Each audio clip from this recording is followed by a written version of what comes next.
Hello, you're listening to Daniel Ball Wrestling, and as you are all well aware, on Friday, probably the thing that most wrestling fans, including myself, have been waiting for, the man over my left shoulder, great audio, made his return to the world of pro wrestling. Yeah, that's right, August 20th, as we all pretty much expected, but still didn't make it any less exciting, did it? CM Punk on August the 20th in the United Center in Chicago. Cult of personality hit, and CM Punk walked down that ramp to tears from many in the building, which we're going to get into. But if you're listening to the podcast, which I guess you are, if I'm hearing from you now, hit that like button on YouTube. Find us on Twitter at Daniel Ball Pod. Subscribe to us on Apple Podcasts. Just search Daniel Ball Wrestling. Give us a 5-star review as well, because that does help rise us up the charts. Almost on 21,000 followers on Twitter. So if you're listening to the show and you don't follow us on Twitter, it's at Daniel Ball Pod. Yeah, just search on there. If you're going to be a dick on Twitter, bring it on. I don't mind. Don't mind. Been arguing with many this weekend. Many a bitter WWE fan that's bitter about this man making his return to pro wrestling. But yeah, what a big weekend it was. Not only did we have AEW The Last Dance, we had SummerSlam, which it sort of like went underneath the radar, didn't it, really? I mean, I sat there on Saturday and I was like, it's SummerSlam tonight. Usually it's like a big weekend, you know what I mean? I'm not saying that it wasn't, but SummerSlam itself the Allegiant Stadium, it actually is the biggest selling show in American wrestling that wasn't a WrestleMania this century. How crazy is that? 40. I know fucking WWE said 51,000. Need to stop swearing for this monetizing. But I know they said 51,000, but it was in fact like just over 45,000 fans went into the stadium in Vegas. But yeah, the big news. Come on, it was the night before. So I'm going to rewind the clock,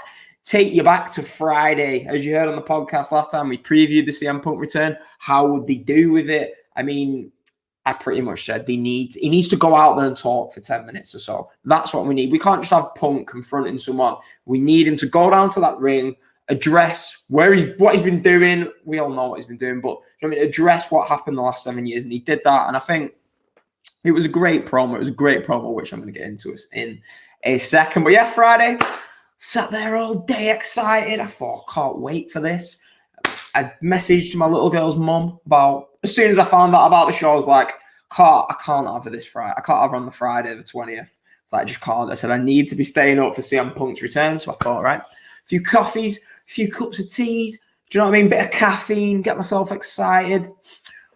My mate Liam rings me. All right, Ballsy, fancy a pint? I thought, oh no. I thought, shit. I've not got little girl. It's a Friday. What should I do? And I was like, no, I can't. I said, I can't just go out for one. So I ain't doing it. Went out for one, didn't I? Had a nice little German beer, Paulaner, whatever you want to call it. I had one of them.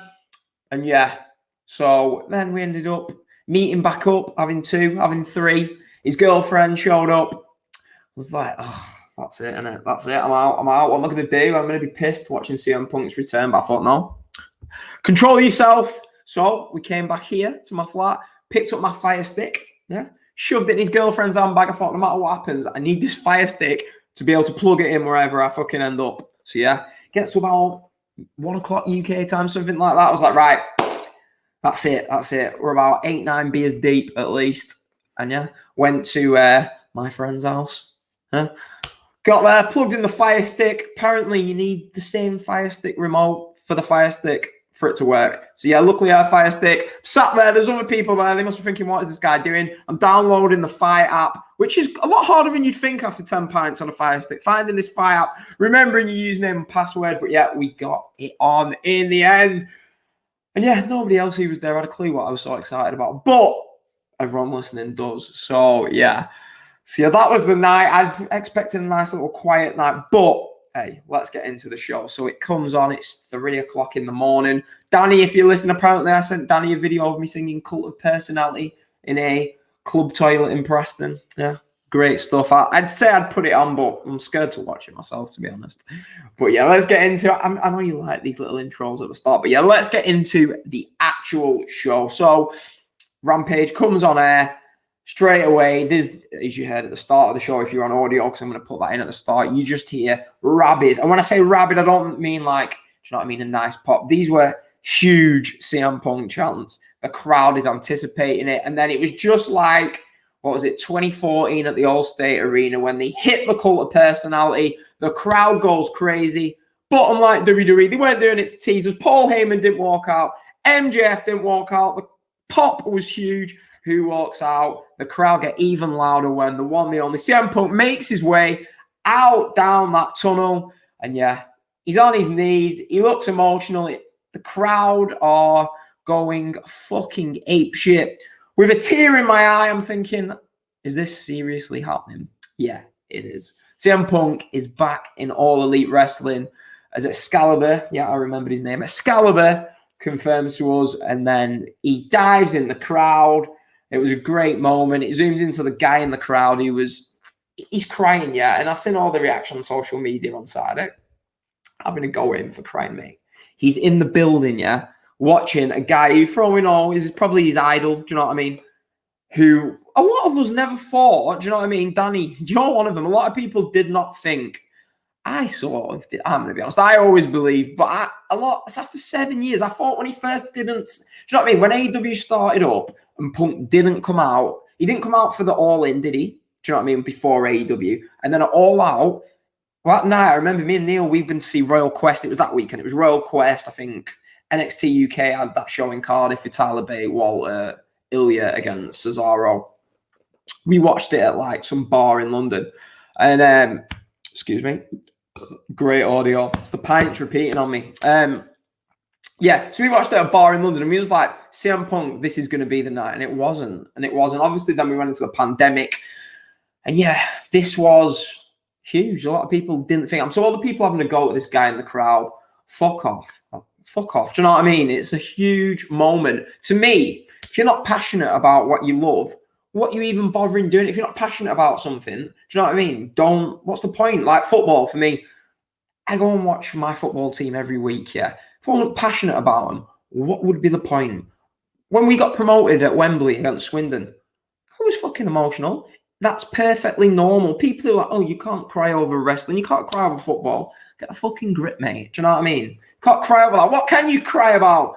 These guys probably saying, oh, you can't cry over wrestling. You can't cry over football. Probably crying at the mate's wedding, the soft bastards. But yeah. So yeah, that guy, I want to find that guy. Do you know what I mean? People have been like saying, oh, we're sending him some like custom made trainers. Like I think Matt Hardy was saying, let's find this guy. Tommy Dreamer wanted to find him. Has this guy been discovered on Twitter or what? I don't think he has yet, but yeah, what a hero. He made that moment even more special. But yeah, so they come back from the commercial. He's in the ring. The crowd still going crazy. He comes on. He's talking about how, on August 15th, I've listened to this promo so many times. I should really know it word for word. But he talks about the first thing he says was, you guys know how to make a guy feel like Britt Baker in Britsburg. So he did say, if you listen to his interview with Tony Khan, the first thing that he wanted to say was to put someone over. That's what he's here to do in AEW. He's 42 years old. He doesn't need to be, although I do think he will win the world title one day. He doesn't need to be, do you know what I mean, going over everyone. He'll probably go over Darby Allin, but the main thing, you know what I mean, you might have, 5-6 years of Punk in ring, touch wood. He needs to be putting over guys, making new stars, and that is exactly what you think is going to happen. He started off with Britt Baker. He goes in talking about Darby Allin, challenges him for All Out in, 2 weeks, September the 5th. I'm going to be rough that night as well because me and Neil are going to watch boxing in Leeds the night before, but I will still make it. Yeah, you might have to wait for the podcast for that one a few days later. I mean, I was fully expecting to be sat here Saturday morning, all excited. So here we are Monday. You have to wait 3 days for this podcast. Yeah, hope it was worth it. But yeah, so then Punk, as we said, he was talking about how he everyone's like, oh, he has the dig at WWE. What did you expect? I think this was pretty, you know what I mean? He could have, let's be honest, these people sent him divorce papers on his wedding day.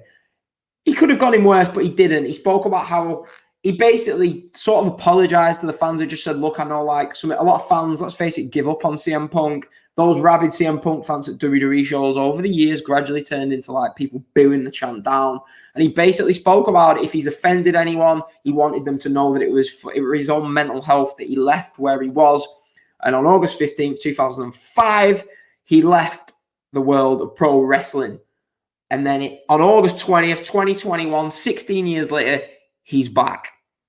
So obviously he's basically saying that his time in WWE was not pro wrestling, that was sports entertainment, which that's what they say themselves in it. So yeah, but yeah, for me, the pop itself, I think was, I mean, if someone said to me, what's the biggest pop you've heard in wrestling since, say, the days of Rock and Austin, you're thinking of, on a WWE basis, AEW probably saying Moxley's the biggest pop when Moxley came down at Double or Nothing in 2019. That's probably the biggest pop I've heard on an AEW basis. WWE-wise, I mean, what are you thinking here? You're thinking Cena at the Rumble 2008, huge pop. This was louder than that. Daniel Bryan, do you remember when he was on the cage against the Wyatt family, the whole Occupy Raw thing? I think it might have been a bigger pop than this. Maybe Bryan winning the title at Mania 30, maybe. It's tough because you're not actually in the building. I mean, I was there for Mania 33 when Matt Hardy and the Hardy Boys came out. That was fucking huge, you know. That was big pop. So yeah, that was a big pop. I think this was bigger though. But yeah, so for me, this is probably the biggest pop in wrestling. I don't mean, I was only 10 in the Attitude Era. I did watch it, but since the days of Austin and Rock, this for me, probably Austin coming out in the milk truck, maybe. That could be the last biggest pop. So we're talking, it's the biggest pop in wrestling in 20 years. So for a guy, Roman Reigns did the interview that CM Punk does not, what was it? He doesn't push the needle. Yeah, I love Roman Reigns, but he doesn't push the needle. We're looking, for a guy who didn't push the needle, Rampage on a Friday night at 10 p.m. in the US, it is estimated they've done 1.16 million views, which is crazy for a Friday night on TNT. Rampage the week before, what did that do? Was it 750? Something around that margin. So they've added almost 400,000 viewers. Do you know what I mean? If that is true, it's not been confirmed yet at the time of recording, but it looks well like it could be. That's huge. Do you know what I'm saying? The Dynamite rating on Wednesday is going to be really interesting because they've advertised CM Punk will speak on Dynamite. Yeah, whether they'll put that open the show. I don't think they will because they're not looking at the card, and there's not really a card that you'd think is capable, a match that is going to main event Dynamite. So maybe Punk goes on last on Wednesday night. But yeah, so that was it. The promo was amazing. It was Punk had tears in his eye. I had tears in my eye. That legend in the crowd had tears in his eyes. I mean, you can ask the people, well, the girl that I was with, that promo got repeated on Fight. I must have rewatched it about 4 times. It was on in the background later on in the night. So yeah, I know that promo pretty much word for word. I've watched it about 3 times on Saturday, 4 times on Sunday. So yeah, it's make no mistake, yeah, this, for wrestling, this is a moment in history, yeah. This was a moment that is going to be replayed, spoken about in 15, 20 years. It is. So yeah, deal with it. But yeah, I'd say another big part was Edge. I missed that one out. Edge at the Rumble was huge. But yet again, I think this was bigger. What we're going to get into next. I mean, I don't know if you've seen this. So Punk at the ended the promo, which was a nice throwback for those of us that was tuning in 2011 about how what he actually did. This is 2 years ago. It's 2 years ago. This little bastard, while we're all thinking he's done, 2 years ago, he approached an ice cream company in Chicago, yeah? And he got, well, I'm guessing 10, 15,000 ice creams made with the logos on. And yeah, so all the crowd got a free CM Punk ice cream bar that would have cost him thousands of dollars. And yeah, those are the rappers. This guy, for a guy who doesn't move the needle, Roman, this guy is selling. Well, he's not selling. People are selling CM Punk ice cream bar wrappers on eBay for $60. I don't think you're going to get ahead of the table ice cream bar on eBay for $60. Might be wrong, but yeah, the CM Punk ice cream bars are going for $60 needle pusher. Yeah. But love you, Roman. But yeah, CM Punk pushes the needle. Now, I did agree with what he said. He isn't John Cena and Rock in terms of moving. John Cena, do you know what I mean? He added like a couple of extra 1,000 tickets to some of these shows. We'll see what Punk does. Do you know what I mean? We're going to find out in the upcoming months exactly how much of a needle pusher Punk is. But there's no denying that he's not. I mean, t-shirt, CM Punk t-shirt. I was sat there trying to get this t-shirt 10 pints deep trying to buy a t-shirt on Pro Wrestling Tees is not easy. You know what I mean? Especially when the website's crashing. The website crashed countless times. I eventually ordered this shirt. Yeah, you've all seen the shirt. It's basically it's very similar to the one that he wore at Money in the Bank 2011. I knew as soon as I said that t-shirt is going to be high in demand. I ordered it, paid for it. Still waiting for the refund actually. Paid for it, and then I got an email about 14 hours later while SummerSlam were on. I only seen this on the Sunday, saying that they had a problem with the system and that the address details hadn't gone through. I think other people had that problem and that they'd voided my order. They'd give me 10% off to order it. So luckily I seen this. I only seen this because I was talking to someone about it. Saw this, ordered the next shirt, and then an hour later they've took the shirts off and they've re-released the ones. Do you know what I mean? I prefer the ringer version to it myself. So yeah, I was relieved about that because I want this shirt. I've got a beautiful enough face to get away with wearing wrestling shirts, so fuck anyone who disagrees. Joking. But yeah, so the rest of the show, I mean, it was going to be hard to follow this. I was thinking maybe he'd come out at the end, but in hindsight, he probably didn't really need to come back out. We had Moxley against Daniel Garcia, but by the time he came back, there was only like 30 minutes left of the show. I mean, we had Jungle Boy and Luchasaurus going over Private Party. We had Jake Cargill going over Kiera Hogan, and then in the main event, Jon Moxley choked out Daniel Garcia. The fact that I can remember that, I have no notes about that in front of me, I can remember that after Friday, is somewhat of a miracle. But yeah, so that was basically Rampage. For AEW, the first dance is going to go down as a historic show, a historic promo. It's exciting to see what's coming next. I mean, reports have come out that, I mean, Meltzer at Wrestling Observer, they're saying that Bray Wyatt is expected to sign with AEW. Obviously, he's got a 90-day compete. I think he got released, 3 weeks ago? So probably looking at 65 days left or something. I feel like it's the end of October. So you've got Wyatt probably going to be in AEW in November. Brian Danielson is expected to have signed with AEW. That's going to be huge. Maybe not as big as Punk, because the Punk thing was huge because it was like, will we ever see this guy wrestle again? We all know we're going to see Brian Danielson wrestle again, yeah? Whether it's in WWE, hopefully it's not, because they did not use him to the best of their capabilities, which I'm going to do a whole podcast on at some point because I still can't get over how they misused him since that return at WrestleMania in 2018.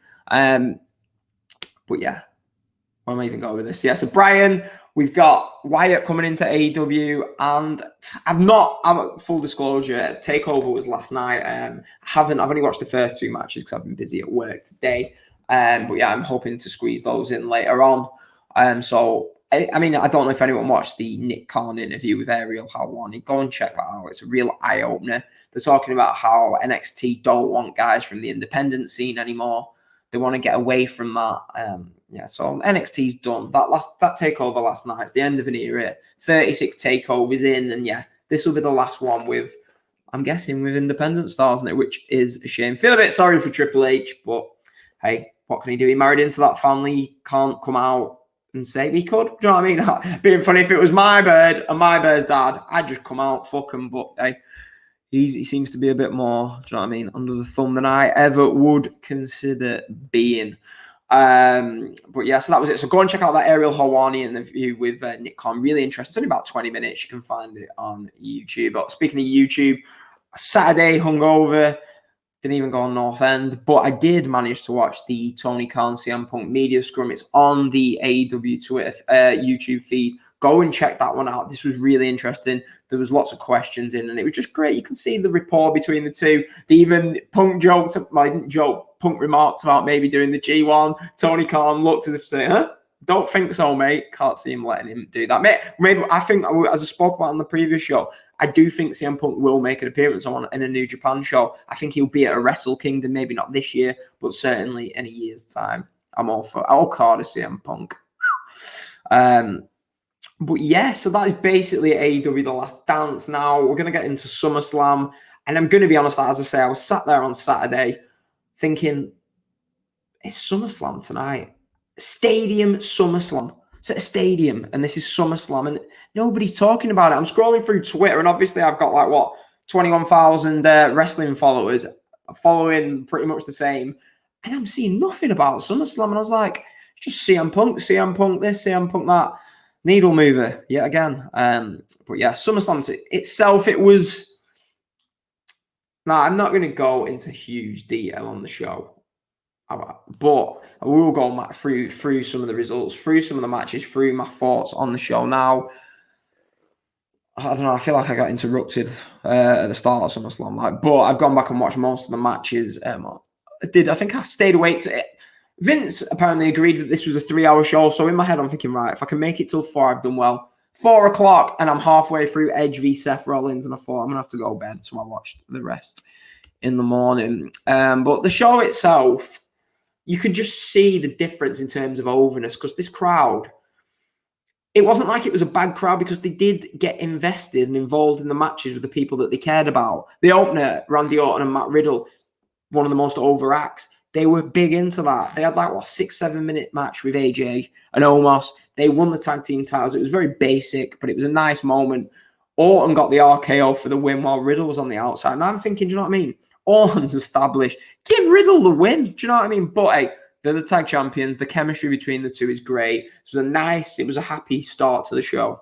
They could have probably had a better match, but as I say, the theme of the show was they didn't have enough time. There was like 9 matches or something on the show, and there was parts of the show that just weren't needed. Like they did a Miz and Morrison thing with the New Day. Let's keep that shit for Raw. Nakamura came out, did his entrance with Boogs or whatever. Keep that shit for Raw. Eva Marie versus Alexa Bliss. Keep that shit for main event. Do you know what I mean? I mean, I'm watching this. I put a tweet up saying someone was coming to my house, and I'm thinking, I hope that this Alexa Bliss Eva Marie match is over before they get it, because this is fucking embarrassing. The crowd didn't care about it. I mean, I'm looking at the Grapple ratings for some of these matches. If you've not downloaded the Grapple app, I suggest you do so. Because it's like people rate the matches out of 5, and it comes up with an average. It's really good, to be fair. The RK Bro AJ and Omos match got a 2.8 average. The Alexa Bliss Eva Marie match got a 0.54 average, so you can see what they thought of that. Alexa Bliss gets the win, and is it Doudrop? She saw like semi-teases breaking up with Eva Marie. That was weird. Next, we got Sheamus versus Damian Priest. Another case of, now, although Damian Priest has been undefeated, Sheamus has had a great year. The crowd weren't that invested in this. They didn't get enough time, but at least the right person when Damian Priest goes over Sheamus in a decent match. That averaged 3.16 on Grapple. I think I would have gone 3 stars myself. But at this point, it's just like, when's the show going to kick off? Do you know what I'm saying? We had the Usos versus the Mysterios. We've seen that countless times now. Do we need to keep really seeing that? It was all right. Do you know what I mean? It was a decent match, but do you know, I thought even though. Then, 5th on the show, there was rumors going all over Twitter that Sasha Banks was not going to make the show. This is probably the big story coming out of the pay-per-view, actually.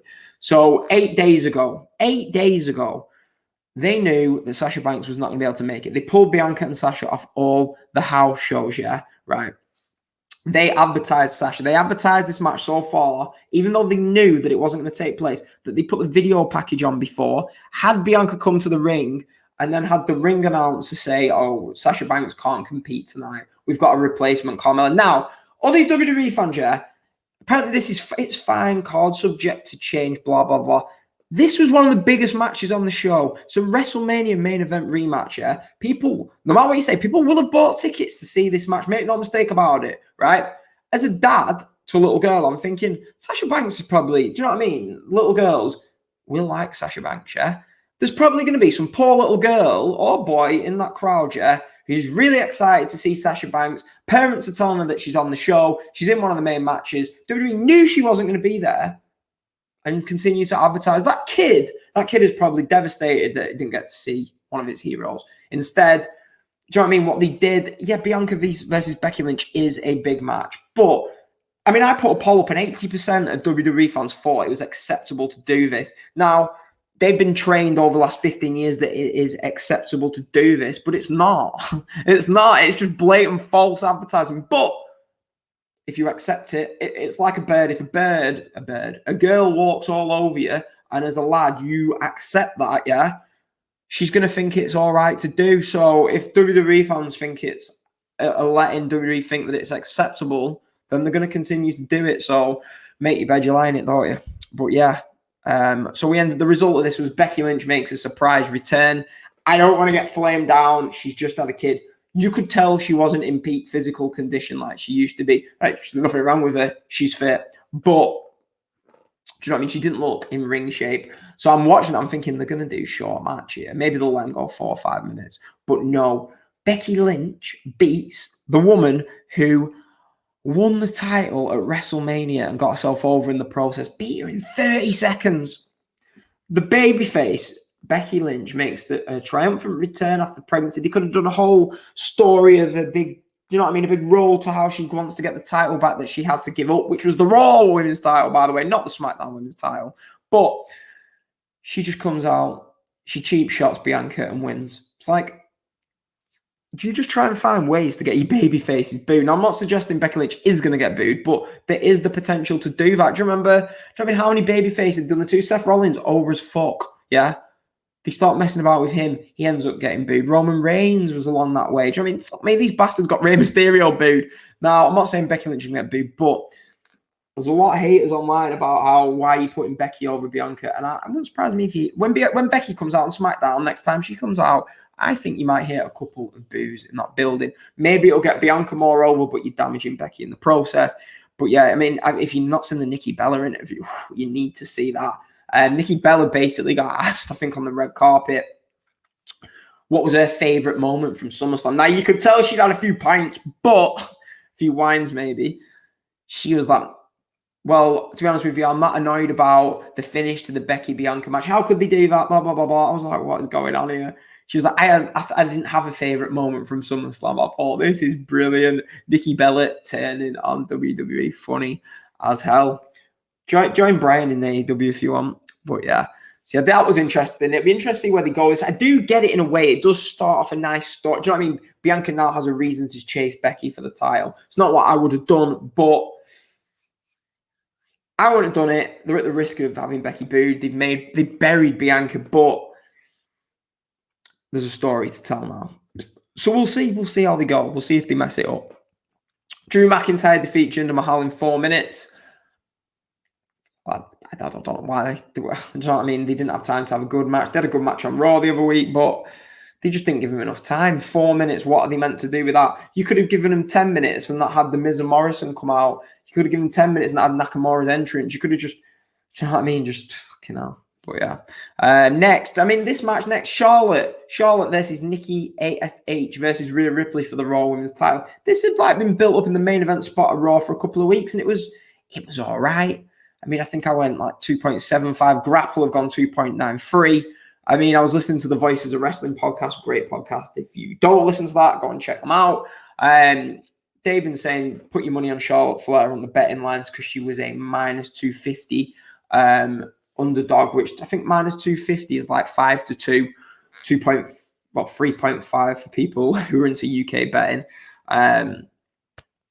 Yeah, Charlotte won. What is she, 12-time champion now? They're fully on the way to trying to get her to match her dad's record. But for me, it was just like you put this effort into building up Nikki. Sure, she'd been getting booed on the house show. Just to give up on it after a month, it's like, what was the point? What are we going to go back to now? Charlotte versus Rhea? Charlotte versus Asuka? Charlotte versus Nikki? Just dumb. Edge versus Seth Rollins. This was a dream match for many. I remember when, obviously, this all started in, 2014, when Rollins could have stomped on Edge's head on that chair. Edge has obviously made his return since. They did a spot on SmackDown where blood was poured on Rollins from the ceiling. Probably one of the moments of the show was Edge coming out to the Brood music. That was great stuff. That theme. What a theme. Amazing theme. Great to see. This was a great moment. And one of the reasons they did it, I think, because there was no pyro. They weren't allowed pyro. They didn't even have a set or a stage or anything, which was weird to see. It's weird because the building, apparently holds, like, you can fit 60 to 65 in for like these wrestling shows. Maybe even more. 45,000. I hadn't seen many empty seats, so that was a little bit weird. But the match itself, I mean, I tweeted out a few people give me abuse, but I don't really care, as you know. I'd sum up this match by saying it was a really good match. Good, but forgettable. And people are like, how can you mean that? Mate, I'm sure we've all had a good time at some point and forgotten about it. But what I'm saying is, it's not a match of the year contender. For these matches on your second biggest show of the year, an Edge versus Seth Rollins, it was good, but you're hoping for more than good. WWE fans seem to accept Do you know what I mean? If it was this, do you know what? I'm sick of having to apologize for comparing. This was AEW, and this was, say, a big Kenny Omega match on pay-per-view, and it was averaging 3.77 on Grapple. I went 3.5 stars myself. You'd be like a bit disappointed. This is a huge match, years in the making. Edge versus Seth. It was good, but it didn't hit that match of the year level, which is, it's fine. It was very good, but it just depends about your expectations. If you're happy with mediocrity, then every power to you. But I was hoping for more, but both guys were great in the match. But I say it's not a match of the year contender. Good, but forgettable. In 3 years' time, I'd be like, oh yeah, Jim Rollins had a match at SummerSlam. Do you know what I mean? Daniel Bryan and The Miz, they had a big match at SummerSlam that was good, but forgettable. That I'd forgot it even happened until I got reminded the other day. And then I thought, oh yeah, that was actually good, that. But I'd forgotten about it. Good, but forgettable. Yeah, does happen. Fucking hell. Right. Bobby Lashley versus Goldberg for the WWE title. Now, this match, I'm not even sure how long it went. I think it went about 7 or 8 minutes. As we're all used to and accustomed now to seeing these Goldberg matches being what? Like 3 minutes, 4 minutes. The Goldberg-Lesnar match I was at Mania was 4 or 5 minutes. That was great. It needs to be bang, bang, bang, because Goldberg can't. You don't know what he wants to see Goldberg sell. This reminded me a bit of what they did with him in 2003 when he made his comeback, if you remember, when he was like, you know what I mean, selling. He was doing like 15-minute matches with Triple H, which was dumb at the time. And yeah, nobody wants to see Goldberg sell, but I think it was the right decision to keep the title. And Lashley, we predicted that if you listen to our preview of SummerSlam, the title was always going to stay on Lashley. And yeah, so basically what happened was you could sell, basically, at first, Goldberg did do, every credit to him, he did a good job selling the knee. And eventually it was a referee stoppage. I'm not sure if you want a referee stoppage in your WWE title match at SummerSlam. I tell you what, at SummerSlam, there's a bit of like a routine going on of either the WWE or the Universal title match having a dodgy finish or like a DQ or something like that. One of them always seems to. Remember the AJ Styles Joe DQ the other year? But yeah, so the match itself was, Grapple gave it 1.29. I thought it was a bit better than that. 1.75 gold. Goldberg selling was good, although we don't want to see Goldberg sell. Goldberg looked great. He was in great shape for 54 years old.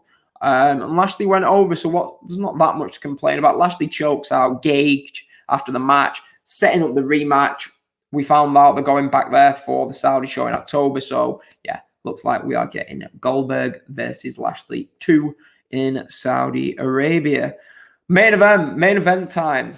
I need to hurry up. West Ham Leicester kicks off in 18 minutes. And it is one of the biggest matches that you could possibly do in wrestling. John Cena versus Roman Reigns for the Universal title.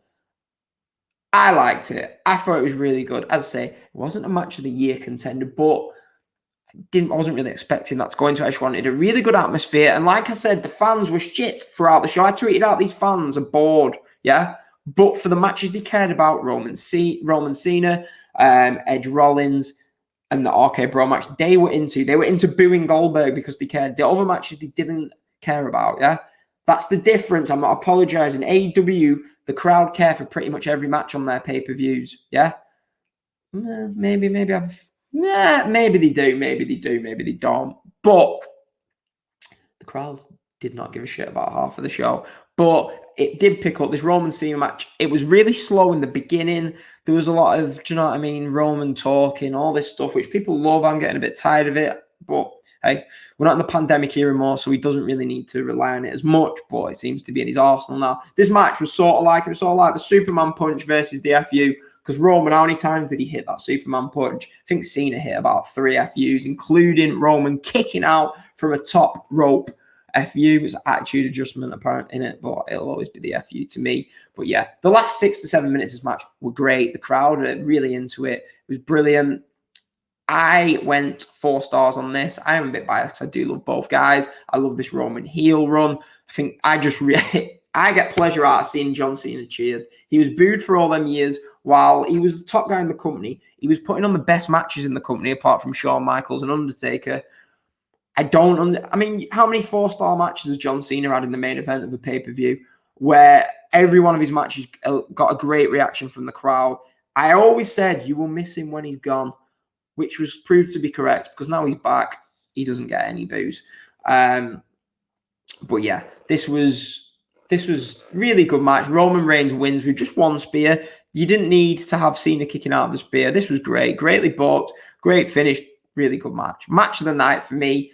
As I say, I'll forget about Edge Rollins. I'll probably remember the Roman Reigns John Cena match. Now, the big story of the night was we sat there. Roman stood over John Cena.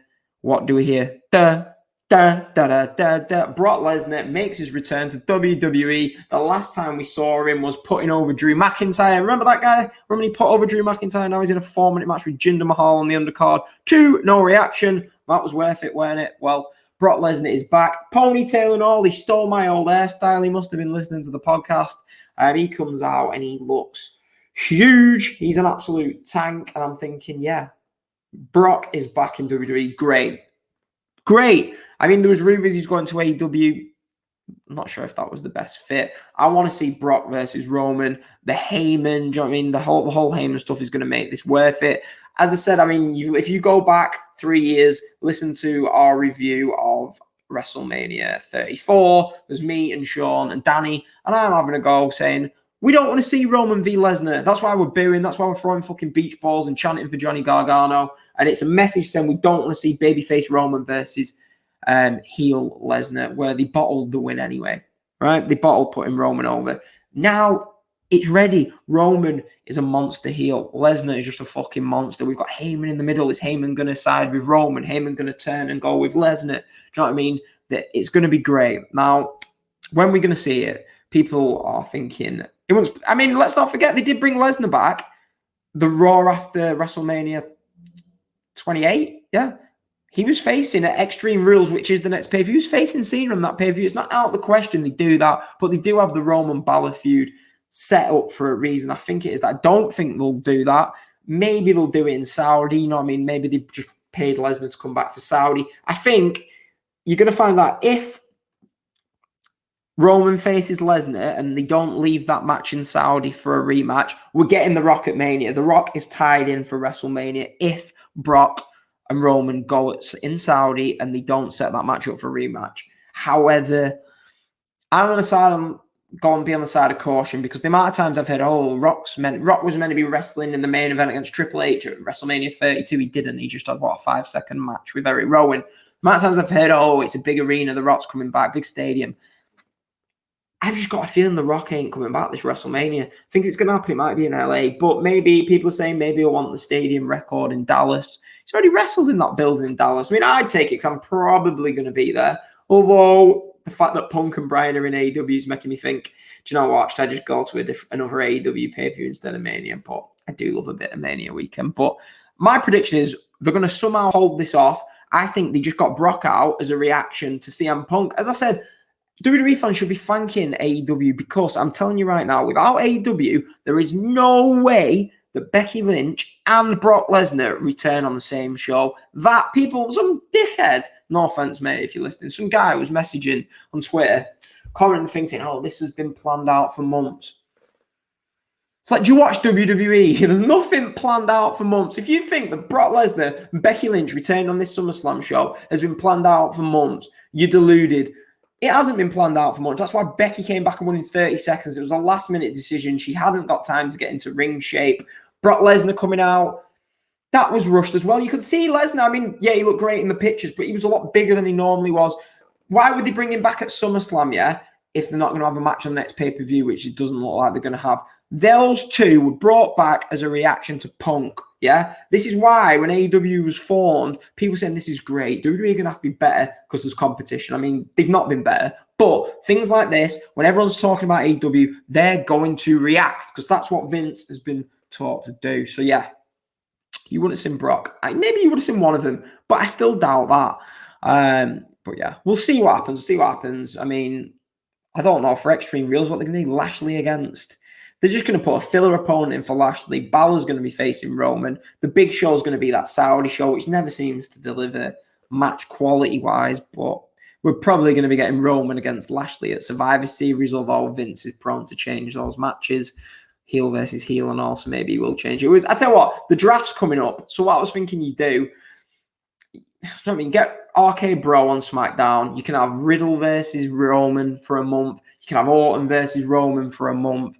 Do you know what I mean? Get Drew on SmackDown, Drew versus Roman for a month. and then send some of the guys that have been feuding, Kevin Owens, people like that, they can feud with Lashley, just swapping, rotating, which is fine because they just want to get to WrestleMania. And I think it's either going to be Mania next year, it's going to be Rock versus Roman, Lashley versus Brock, or Reigns versus Lesnar, and then Lashley, I don't know. Enter name of legend coming back. Maybe Cena versus Lashley and Brock versus Roman at Mania, but because they don't have any guys there ready to just take that Mania spot. There's no guys in the main roster except, a Roman Reigns, maybe Seth Rollins. Maybe we'll get that feud coming up. But hey, Edge went over Rollins, so Rollins has no reason to be challenging for a championship at the moment. But this is WWE, so who knows? Overall show, can't quite give it a 6. Give it a 5.8 just to be awkward. 5.8 out of 10.